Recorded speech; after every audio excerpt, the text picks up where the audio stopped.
Hello बच्चों, मैं आमिर जिंदाल और हम लोग पढ़ रहे हैं रे ऑप्टिक्स। बच्चों, रे ऑप्टिक्स में हमने रिफ्रैक्शन स्टडी किया था, लेकिन आज का जो अपना टॉपिक है वो टॉपिक है टोटल इंटरनल रिफ्लेक्शन। तो आप सोच रहे होंगे कि ये रिफ्रैक्शन के बीच में रिफ्लेक्शन कहां से आ गया भाई, और अगर रिफ्लेक्शन पढ़ाना था तो तब आपने रे ऑप्टिक्स में रिफ्लेक्शन पार्ट पढ़ाया था, उस टाइम पे पढ़ाना चाहिए था। नहीं, रिफ्रैक्शन के केस में भी हम लोग रिफ्लेक्शन का केस स्टडी करते हैं, और ये केस क्या होता है इसके कॉन्सेप्ट को मैं आपको समझाने वाला हूं। इस पे बेस्ड क्या क्या फिनोमिना है उसको हम स्टडी करेंगे, और एग्जैक्ट टीआईआर की जो कहानी है, टीआईआर के जो फॉर्मूले हैं, वो सारी बात हम डिस्कस करने वाले हैं। तो बच्चों, अपनी पेन कॉपी निकाल लें, राइट, कलम निकाल लें अपनी और लिखना स्टार्ट करें। जो मैं बातें आपको बताऊंगा उसको बहुत ढंग से बिल्कुल एक एक चीज को लिखते रहें और समझते रहें। तो चलिए स्टार्ट करते हैं हम लोग रिफ्रैक्शन की बात। रिफ्रैक्शन के लिए सबसे जरूरी होता है एक इंटरफेस। क्यों भाई इंटरफेस क्यों जरूरी होता है? तो इंटरफेस की जरूरत इसलिए होती है क्योंकि हम लोग रिफ्रैक्शन तब कराते हैं, तो रिफ्रैक्शन तभी हो पाता है तब लाइट रे एक मीडियम से दूसरे मीडियम में जा रही हो, और तब लाइट रे एक मीडियम से दूसरे मीडियम में जा रही होती है। तो उस टाइम पर ध्यान से सुनना मेरी बात, उस टाइम पर उस लाइट रे की स्पीड चेंज हो जाती है, राइट। तो हमने क्या माना कि ये वाला जो मीडियम है दैट इज M2 और ये वाला मीडियम दैट इज M1। ये अपना नॉर्मल स्टैंडर्ड भी है कि जो मीडियम 1 होता है हम उसको रेयर मीडियम कहते हैं, और जो मीडियम 2 होता है हम उसको डेंसर मीडियम कहते हैं। तो इसमें हमेशा light ray denser medium to rare medium में जाएगी। तब light ray denser medium to rare medium में जाएगी तो ही रिफ्रैक्शन होगा, तो ही टोटल रिफ्लेक्शन होगा। फिर से, टोटल इंटरनल रिफ्लेक्शन के लिए लाइट का डेंसर टू रेयर में जाना बहुत जरूरी है। जैसे ये हमारा एक इंटरफेस, हमने यहां पर एक नॉर्मल ड्रॉ किया। बच्चों मेरी बात बहुत ढंग से सुनते रहना। ये हमारा क्या एक नॉर्मल है ना। आज थोड़ा सा सेटअप आपको चेंज लग रहा होगा, मैं किसी दूसरे टीचर के बोर्ड पे वीडियो बना रहा हूं आज। तो ये हमारा क्या हुआ, एक नॉर्मल हुआ। यहां से हमने एक इंसिडेंट लाइट रे भेजी, ये हमने एक इंसिडेंट लाइट रे भेजी जिसका नाम देता हूं मैं ए। बच्चों ध्यान सुनना मेरी बात, ए। अब ये लाइट रे यहां से ऐसे सीधा जाना चाहती थी, पर तब वो light ray denser medium to rare medium में गई तो क्या हुई, वो बेंड हो गई। अब वो टुवर्ड्स नॉर्मल यानी कि नॉर्मल की तरफ बेंड हुई या नॉर्मल से दूर बेंड हुई, ये हमें चेक करना है। तो यहां से लाइट रे ऐसे सीधा जाना चाहती थी, लेकिन तब वो डेंसर टू रेयर में गई तो वो लाइट रे नॉर्मल से दूर की तरफ बेंड हो गई। फिर से रिपीट करता हूं मैं, हमने एक इंसिडेंट लाइट रे भेजी, वो सीधा जाने के बजाय denser medium to rare medium में जा रही थी, तो क्या हो गई, नॉर्मल से away from the normal bend हो गई, और ये आपका एंगल ऑफ रिफ्रैक्शन बना R। तो आपका इधर एंगल ऑफ इंसिडेंट बना होगा I। बच्चों ध्यान से सुनना, मैंने यहां से ए लाइट रे को भेजा तो यहां पर हमें इसका A का रिजल्ट मिला। अब मैं क्या करता हूं, मैं धीरे धीरे इस एंगल ऑफ इंसिडेंट को इंक्रीज कर देता हूं। जैसे मान लीजिए मैंने इस एंगल ऑफ इंसिडेंट को इंक्रीज किया, ये ऐसे यहां पर, राइट। तो मैंने तब इस एंगल को बढ़ा के इतना कर दिया, यहां तक कर दिया, तो ये तब हमने लाइट रे भेजी B। तो अब ये लाइट रे यहां से बेंड हुई और वो लाइट रे इधर आ गई, दैट इज B। बच्चों ध्यान से सुनना मेरी बात, यहां पर लाइट रे इधर से हम लोग कहां लेके जा रहे हैं, इंटरफेस की तरफ। यहां से लाइट रे को कहां पे लेके जा रहे हैं हम लोग, इंटरफेस की तरफ। और यहां से भी लाइट रे किधर दौड़ती आ रही है, इंटरफेस की तरफ। तो आपके अकॉर्डिंग कौन सी लाइट रे, यानी कि ये इंसिडेंट लाइट रे या फिर ये रिफ्रैक्टेड लाइट रे, कौन सी लाइट रे इंटरफेस को पहले टच करेगी, कौन सी लाइट रे इंटरफेस तक पहले पहुंचेगी, ये आप सोच के मुझे बताएं। तो ये तो बड़ा सिंपल है सर, यहां से ये एंगल बढ़ा है तो बिल्कुल आप इसको बढ़ाओगे तो ये ज्यादा बढ़ता है, तो इसका मतलब ये पहले पहुंचेगी। तो मैंने यहां से एक और लाइट रे भेजी, ये मैंने थर्ड लाइट रे यहां से भेजी, और जिसको मैंने नाम दिया कि ये लाइट रे आपकी है C। और ये जो सी लाइट रे मैंने यहां से भेजी है, ये सी लाइट रे यहां से जाते हुए बिल्कुल इसके बिल्कुल ब्रश यानी कि इससे बिल्कुल लिपटते चिपटते हुए यहां पर गई। फिर से मैं रिपीट करता हूं, जो लाइट रे मैंने सी भेजी है वो सी लाइट रे बिल्कुल यहां से ग्रेजिंग इंसिडेंट करते हुए बिल्कुल इसके साथ चिपकते हुए वहां पर पहुंची, यानी कि सी को मैंने यहां से भेजा, सी यहां पर पहुंची। क्लियर है क्या? यहां से ए को भेजा, ए यहां पहुंची, बी को भेजते हैं, बी यहां पहुंचता है, सी को भेजा तो इस सी पर ये बिल्कुल इस इंटरफेस के साथ ग्रेजिंग गई, बिल्कुल इससे चिपकते हुए गई। अब ये जो सी लाइट रे थी, इस सी लाइट रे के लिए एक एंगल ऑफ इंसिडेंट बना होगा, ये that is angle of incident for that light ray C. अब अगर ये एंगल ऑफ इंसिडेंट है तो इस एंगल ऑफ इंसिडेंट में एंगल ऑफ रिफ्रैक्शन कितना है, तो ये एंगल ऑफ रिफ्रैक्शन आपका 90 डिग्री है। बच्चों मेरी बात ढंग से सुना, ये एक इंपॉर्टेंट बात है। जो लाइट रे यहां से हमने सी को भेजा है, इस सी लाइट रे को यहां से भेजा है, इस लाइट रे को हम लोग क्रिटिकल इस लाइट रे के एंगल को हम क्रिटिकल एंगल कहते हैं। क्यों कहते हैं हम इसको क्रिटिकल एंगल? क्या वजह है क्रिटिकल एंगल बोलने की?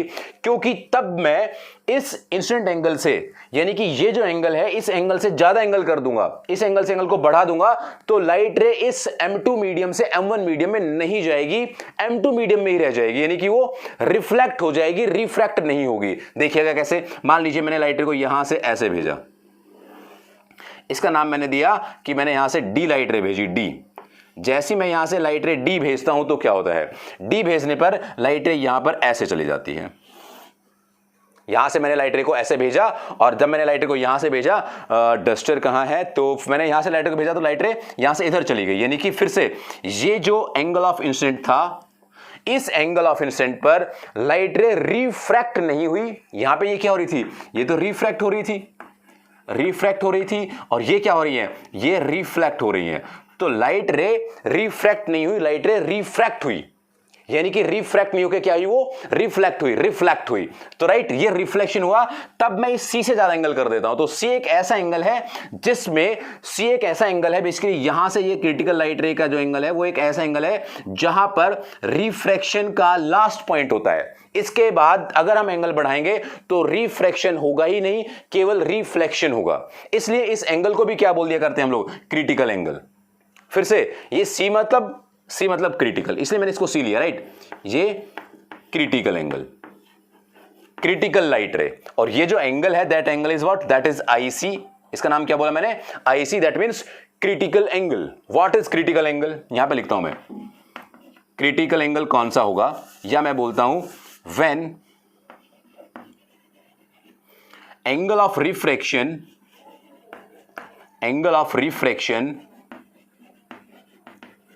is 90 degree, then incident angle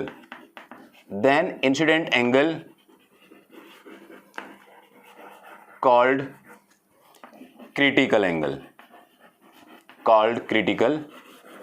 angle. आपको ये चीज दिखाई दे रही होगी, तो ये आपका क्या हो जाता है, वहां पर ये क्रिटिकल एंगल हो जाता है। तो बच्चों, आपको ये पूरी कहानी समझ आई कि जैसे ही मैंने लाइट रे को सी को बोला, इसको मैंने सी लाइट रे बोला, तो क्या हुआ बच्चों, इसको सी लाइट रे बोलने पर ये क्रिटिकल लाइट रे से मानी गई, ये एंगल क्रिटिकल एंगल माना गया। और इसके बाद यहां तक तो ये रिफ्रैक्शन ही होता है, लेकिन इसके बाद जैसे मैं एंगल बढ़ाऊंगा तो क्या होगा, रिफ्रैक्शन होना स्टार्ट हो जाएगा। मैंने यहां से डी को भेजा तो यहां पे क्या मिला मुझे, डी मिला। अब मैं क्या करता हूं, अब मुझे कुछ इंटरेस्ट, क्यूरियोसिटी बढ़ने लगी कि यार मैं इस एंगल को और बढ़ा कर देखता हूं क्या होता है। तो यहां से मैंने एंगल को और बढ़ाया, यानी कि डी के बाद क्या किया मैंने, ई, राइट, ई यहां से भेजा। अगर तब मैंने यहां से ई को भेजा तो यहां पर ये वाला एंगल, ये इतना ऐसे मिला, दैट इज ई। फिर से तब मैं डी को भेजता हूं तो डी लाइट रे यहां पर आती है, रिफ्लेक्शन होके इधर आ जाती है, लेकिन तब मैं एंगल को बढ़ाता हूं तो वो एंगल इस तरफ जाना स्टार्ट हो जाता है। ई के बाद मैंने क्या किया, ई के बाद मैंने मान लीजिए एफ को भेजा, मैं इंटरफेस को यहां से हटा रहा हूं, आप समझ रहे हैं कि इंटरफेस ही है, राइट। अब मैंने इसके बाद क्या किया, ई के बाद मैंने एफ को भेजा यहां से। जैसे मैं एफ को भेजता हूं तो क्या होता है, एफ मुझे यहां पर मिलता है, ये मुझे एफ मिला, यहां से मैंने एफ को भेजा। अब मैं ऐसे करते करते एक नेक्स्ट लाइट रे भेजता हूं, ये अपना इंटरफेस है, ये अपना इंटरफेस है, और यहां से मैं एक नेक्स्ट लाइट रे को भेज रहा हूं जो बिल्कुल इसके ग्रेजिंग गई, यानी कि यहां से, जिसको मैंने क्या बोला, G4 grazing, C4 critical, G4 grazing, यहां से मैंने इसको भेजा और वो बिल्कुल इसी के साथ साथ चली गई। फिर से ये जो मैंने ग्रेजिंग लाइट रे भेजी है, इस ग्रेजिंग लाइट रे से, मतलब इसके बिल्कुल चिपकते हुए लाइट रे जो गई इंटरफेस के, वो सीधी चली गई है। यहां से मैंने ए को भेजा था, रिफ्रैक्शन हुआ, बी को भेजा, अगेन रिफ्रैक्शन हुआ, सी को भेजा, क्रिटिकल सिचुएशन, उसके बाद ये लास्ट ही रिफ्रैक्शन है। इस क्रिटिकल सिचुएशन से अगर मैं एंगल को बढ़ा दूंगा तो एंगल को बढ़ा देने से क्या होगा, रिफ्लेक्शन होना स्टार्ट। फिर मैंने इसको ऐसे बढ़ाता गया, ये इधर आते गए, इधर बढ़ाता गया, उधर गया, यहां से स्ट्रेट कर दिया तो वो सीधा चला गया। तो यहां पर जो ये लाइट रे है, उस लाइट रे का जो रिफ्लेक्शन हो रहा है, उस रिफ्लेक्शन को हम लोग कहते हैं टोटल इंटरनल रिफ्लेक्शन। बच्चों ये वाला पार्ट आप बहुत अच्छे से लिख लीजिएगा या स्क्रीनशॉट ले लीजिएगा। इसके बाद फिर मैं आपको बताऊंगा कि किस तरह से हम इनको डिफाइन करते हैं, हम इनको बताते हैं कि जो ये टीआईआर है, उस टीआईआर का मेन यूज क्या है और क्यों हम इसको टीआईआर कहते हैं। टोटल वर्ड का क्या मतलब है, इंटरनल का क्या मतलब है और रिफ्लेक्शन का क्या मतलब है। प्लीज आप इसे लिखिएगा जल्दी से। हाँ तो बच्चों बहुत कॉम्प्लिकेट सी सिचुएशन हो गई थी जो मैंने अभी डायग्राम बनाया था। अब एक और डायग्राम बना के मैं आपको इसको और क्लियरली समझाता हूं। देखो क्या कहानी है भाई, यहां से हमारे पास एक इंटरफेस था, क्लियर है, फिर हमने एक नॉर्मल लिया, ठीक है, यहां से एक लाइट रे को इंसिडेंट को हमने भेजा। मैं कहता हूं ये जो एंगल था that angle of incident is equal to critical angle IC। अगर ये क्रिटिकल एंगल हुआ तो लाइट रे बिल्कुल इसकी ग्रेजिंग गई, यानी कि ये एंगल ऑफ रिफ्लेक्शन 90 बना। जैसे ही मैं इस एंगल IC से एंगल बढ़ा देता हूं तो एंगल बढ़ा देने से क्या हुआ, इस एंगल की इंक्रीज करने से क्या हुआ, IC से एंगल बढ़ाने से क्या हुआ, यहां पर ये रिफ्लेक्शन हो गया। रिफ्लेक्शन का मतलब क्या कि ये angle of incident is equal to angle of reflection. Angle of reflection basically यहां पर क्या होता है, यहां पर रिफ्लेक्शन होता है और यहां पर रिफ्लेक्शन होता है, क्लियर है। तो ये एंगल बराबर होंगे, एंगल I और I, रिफ्लेक्शन का रूल फुल होगा ना भाई यहां पर, तो क्लियर है ना। ये भेजा मैंने तो ये यहां से ऐसे चली गई, इसको मैंने मान लीजिए मैंने A कहा था तो ये यहां पर A, इसको मैंने C कहा था बेसिकली C, तो यहां पर भी क्या है C, इसको मैंने D कहा था तो यहां पर भी क्या D। आपको समझ नहीं आ रहा था, आप थोड़ा सा पीछे जाकर दोबारा से देख सकते हो, तो मैंने पूरा बड़ा डायग्राम बनाया हुआ था यहां पे। अब यहां से ध्यान सुनना, अब यहां से जो रिफ्रैक्शन की कंडीशंस हैं इस C लाइट के लिए, इस क्रिटिकल एंगल के लिए, वो क्या है, तो रिफ्रैक्टिव इंडेक्स ऑफ मीडियम 1, क्योंकि हमने इसको कौन सा मीडियम माना हुआ था, फर्स्ट मीडियम माना हुआ था, और इसको कौन सा माना था, इसको हमने सेकंड मीडियम माना था। तो रिफ्रैक्टिव इंडेक्स ऑफ मीडियम 1 ही निकलेगा ना, क्यों, क्योंकि 1 ने किया जो भी काम किया। Refractive index of 1 with respect to 2 is equal to what, भाई ये तो स्नेल्स लॉ है ना, तो यहां पे क्या अप्लाई करेंगे हम लोग, sine I by sine R, sine I by sine R।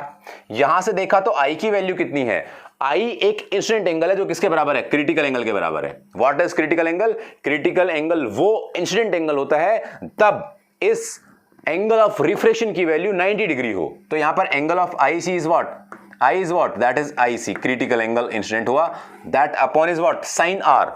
What is that angle, that angle is what 90 degree, that means sine 90। Sine 90 कितना होता है, 1 होता है, तो mu 1/2 is equal to sine IC by 1, sine IC by 1। लेकिन refractive index ये तो हमारा एयर मीडियम हुआ, इसका तो हमें चाहिए ही नहीं, हमें तो रिफ्रैक्टिव इंडेक्स किसका चाहिए, मीडियम 2 का चाहिए। अगर हमें मीडियम 2 का रिफ्रैक्टिव इंडेक्स चाहिए तो वो कैसे निकालेंगे, तो इसको रिवर्स कर लीजिए, कैसे, म्यू 2 1, इसको उल्टा करना पड़ेगा ना भाई, इसको उल्टा किया तो ये भी क्या हुआ, नीचे आ गया 1 upon sine of critical angle IC। ये हमारे पास जो एंगल मिला, ये हमारे पास जो रिजल्ट मिला किसका, रिफ्रैक्टिव इंडेक्स का, इन टर्म्स ऑफ किसके, क्रिटिकल एंगल के। तो यहां पर ये इनवर्स ऑफ साइन था, sine inverse of what, critical angle is equal to refractive index. तो ये एक बहुत ही वर्सेटाइल फॉर्मूला है, इसका बहुत सारा यूज है। अगर आपको ये फॉर्मूला आता है तो आपको अगर क्रिटिकल एंगल दे रखा हुआ तो आप उस मीडियम का, मान लीजिए कोई भी आप मीडियम है, वाटर मीडियम और ग्लास मीडियम, उसका अगर आपको क्रिटिकल एंगल मिल जाए कहीं से कि ये उसकी क्रिटिकल एंगल है, तो आप उस मीडियम का रिफ्रैक्टिव इंडेक्स कैलकुलेट कर सकते हैं। तो रिफ्रैक्टिव इंडेक्स कैलकुलेट करने का ये एक अच्छा मेथड है, अच्छा तरीका है, जहां से आप लोग रिफ्रैक्टिव इंडेक्स इजीली कैलकुलेट कर सकते हैं केवल एक एंगल पता होने से। अगर आपको एक एंगल की वैल्यू पता है तो आप उसको इजीली कैलकुलेट कर लेंगे। इसके अलावा मैं बात करता हूं कि ये जो रिफ्रैक्टिव इंडेक्स है, that refractive index is 1 upon sine of critical angle. ये बेसिकली जो टोटल इंटरनल रिफ्लेक्शन, इसका नाम टोटल इंटरनल रिफ्लेक्शन क्यों पड़ा, क्या वजह है कि हम इसको टोटल इंटरनल रिफ्लेक्शन कहते हैं, जरा इसको भी सुन लीजिए भाई। अब यहां से जो लाइट रे हमने भेजी, वो लाइट रे अगर मैं कोई और भेजता हूं यहां से, ऐसे मैंने एक लाइट रे को भेजा तो वो लाइट रे यहां से रिफ्लेक्ट होकर ऐसे इधर जाती है। लाइट रे को मैंने यहां से भेजा तो वो लाइट रे यहां से ऐसे इस डायरेक्शन में जा रही है, इसमें चलना स्टार्ट होती है। अगर मैं यहां से लाइट रे को क्रिटिकल एंगल पे भेजता हूं तो वो लाइट रे यहां पर रिफ्रैक्ट होती है, यहां पर भी, लेकिन R की वैल्यू क्या होती है 90। और उसके बाद क्रिटिकल एंगल के बाद अगर मैं एंगल बढ़ाता हूं तो उसमें लाइट रे टोटली रिफ्लेक्ट हो जाती है, टोटली रिफ्लेक्ट हो जाती है, सेम मीडियम में रह जाती है। फिर से तब मैंने इस D लाइट रे को भेजा तो क्या हुआ, रिफ्लेक्शन। क्या वो एक्सटर्नल बाहर की तरफ दूसरे मीडियम में गई या इसी अंदर की तरफ मीडियम में रह गई, इसी सेम मीडियम में रह गई, तो आंसर है वो इंटरनली इस ही मीडियम में लाइट रह गई, यहां से जाके टकराई और इधर आ गई, तो ये इंटरनली हुआ। क्या पूरी की पूरी लाइट रे मुड़ गई, तो आंसर है हां, यहां से कोई भी बाहर की तरफ रिफ्लेक्ट नहीं हुई लाइट रे, टोटल क्या होगी, सेम मीडियम में बेंड होगी, तो इसलिए इसको क्या बोल देगा, टोटल। लाइट रे का डेंसर मीडियम से रेयर के टाइम पर, तब वो डेंसर टू रेयर में जा रही हो, क्रिटिकल एंगल से बड़ा एंगल हो जाए, तो लाइट रे टोटल रिफ्लेक्ट हो जाती है, टोटल इंटरनली उसी मीडियम में रिफ्लेक्ट हो जाती है, इसलिए उसको हम क्या कहते हैं, total internal reflection.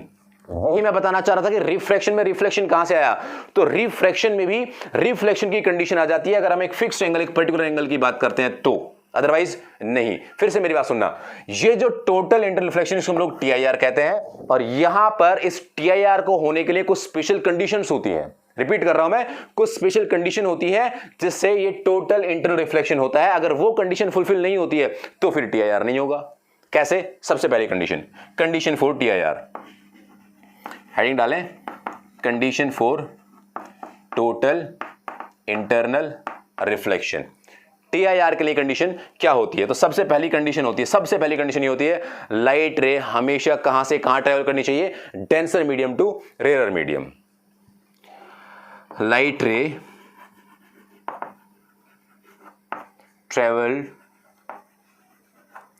travel from denser medium to rarer medium। तब भी light ray denser to rare में जाएगी तो ही टीआईआर होगा, अदरवाइज टोटल इंटरनल रिफ्लेक्शन नहीं होगा।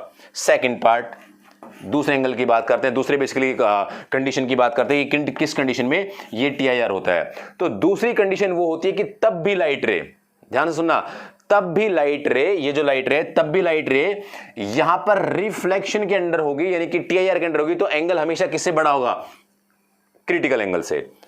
Angle of incident, angle of incident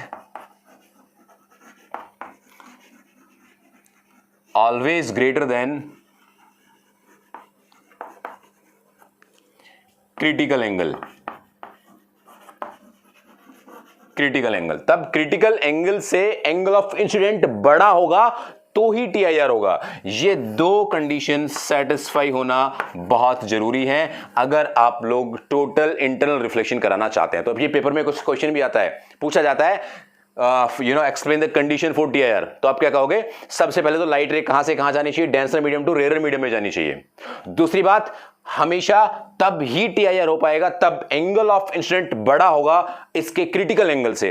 critical angle क्या होता है, ये सवाल पूछा सकता है, व्हाट इज क्रिटिकल एंगल, तो क्या कहोगे, क्रिटिकल एंगल वो इंसिडेंट एंगल होता है, क्रिटिकल एंगल वो इंसिडेंट एंगल होता है तब एंगल ऑफ रिफ्रैक्शन कितना डिग्री हो, 90 डिग्री हो। तो ये बेसिक टर्म्स, ये उसका फॉर्मूला, सारी की सारी बातें मैंने आपको बताई है, एक्सप्लेन की है। मेरे ख्याल से आपको कोई प्रॉब्लम नहीं होनी चाहिए कि जो टॉपिक मैंने बताया उसमें आपको कोई बात नहीं समझ आई हो। हर एक चीज आपको क्लियरली, बिल्कुल क्लियर कट समझ आई होंगी।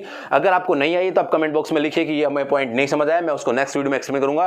बाकी आप लोग इसके नोट्स बनाइए, इसके क्वेश्चन सॉल्व करिए, बहुत अच्छा फॉर्मूला है, इसका बहुत ज्यादा यूज भी है।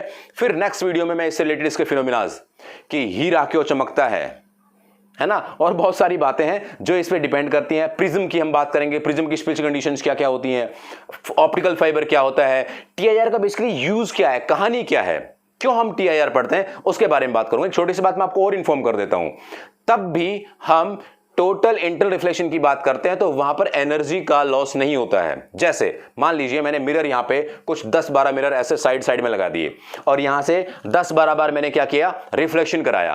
तो जैसे ही मैंने किसी भी ऑब्जेक्ट से निकलने वाली लाइट का 10 से 12 बार या 10 से 15 बार या कुछ टाइम बार रिफ्लेक्शन कराया तो उस लाइट की इंटेंसिटी बहुत ज्यादा कम हो जाती है।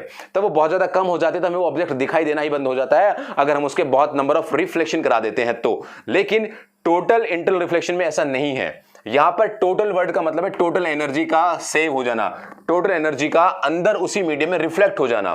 That's why total internal reflection में एनर्जी का वेस्टेज नहीं होता, किसी भी लाइट रे की इंटेंसिटी डाउन नहीं होती, वहां पर वो इंटेंसिटी फिक्स रहती है, कोई प्रॉब्लम वहां पे नहीं होती है। इसलिए टीआईआर के बहुत सारे एप्लीकेशन, बहुत सारे फिनोमिनाज हैं जो आज के टाइम पे हम लोग यूज किया करते हैं। खैर, वो सारे एप्लीकेशन पार्ट मैं आपको नेक्स्ट वीडियो में सिखाने वाला हूं। तब तक के लिए खुश रहिएगा। Thank you very much.